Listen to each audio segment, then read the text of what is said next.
Baik, Assalamualaikum warahmatullahi wabarakatuh. Waalaikumsalam warahmatullahi wabarakatuh. Sebelumnya izin memperkenalkan diri, nama saya Rahma Isnawati dengan NPM 2213032020 akan mempresentasikan tentang Pancasila dalam arus sejarah bangsa Indonesia. Konsep dan urgensi Pancasila dalam arus sejarah bangsa Indonesia dalam periode pengusulan Pancasila terbagi menjadi 3, yaitu proses perumusan Pancasila, periode perumusan Pancasila, dan periode pengesahan Pancasila.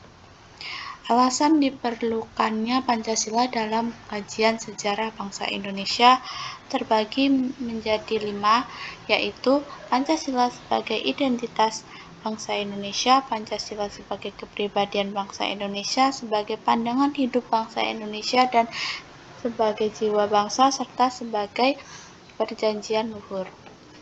Yang berikutnya, sumber historis, sosiologis, politis tentang Pancasila dalam kajian sejarah bangsa Indonesia. Yang pertama, sumber historis Pancasila. Nilai-nilai Pancasila sudah ada di dalam adat istiadat, kebudayaan, dan agama yang berkembang dalam kehidupan berbangsa Indonesia sejak zaman kerajaan dahulu, misalnya sila ketuhanan. Meskipun dalam praktik pemujaan yang beraneka ragam, tetapi pengakuan tentang adanya Tuhan sudah diakui. Yang kedua, sumber sosiologis Pancasila. Salah satu nilai yang dapat ditemukan dalam masyarakat sejak zaman dahulu hingga sekarang adalah nilai gotong royong. Yang terakhir, sumber politis Pancasila. Selanjutnya, argumen tentang dinamika Pancasila dalam kajian sejarah bangsa Indonesia. Dinamika Pancasila dalam sejarah bangsa Indonesia memperlihatkan adanya pasang surut dalam pemahaman dan pelaksanaan nilai-nilai Pancasila. Misalnya, Nasakom lebih populer daripada Pancasila. Contoh peristiwa sejarah pada masa zaman dahulu adalah peristiwa Rengas Dengklok. Terjadi akibat perbedaan antara golongan tua dengan golongan muda menjelang proklamasi kemerdekaan Indonesia.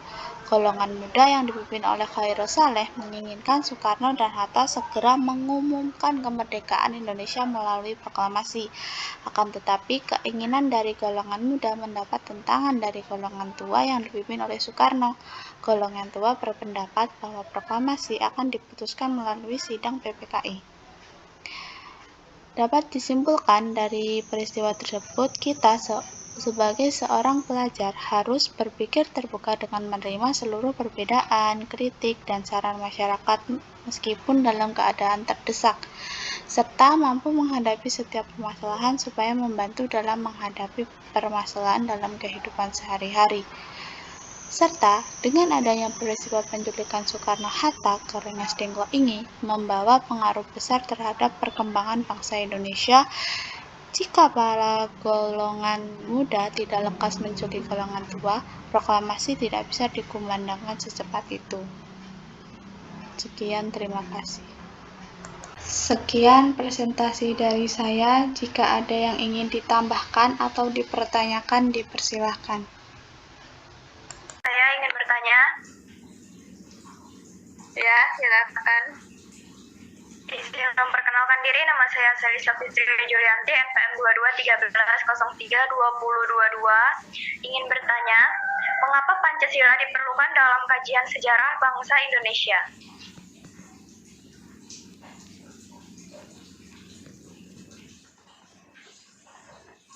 Baik, izin menjawab pertanyaan dari Seli. Pertanyaannya, mengapa Pancasila diperlukan dalam kajian sejarah bangsa Indonesia? Karena Pancasila merupakan identitas bangsa Indonesia.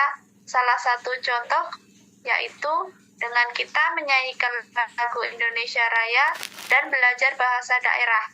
Itu merupakan pengamalan identitas bangsa, serta Pancasila mencerminkan kepribadian bangsa Indonesia. Contohnya yaitu dengan kita memakai batik, karena batik adalah salah satu produk yang dibuat masyarakat Indonesia.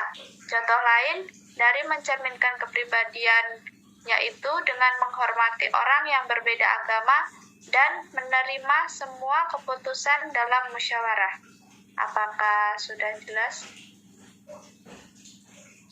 Baik, sudah jelas. Baik, sekian presentasi yang dapat saya sampaikan. Kurang dan lebihnya saya mohon maaf.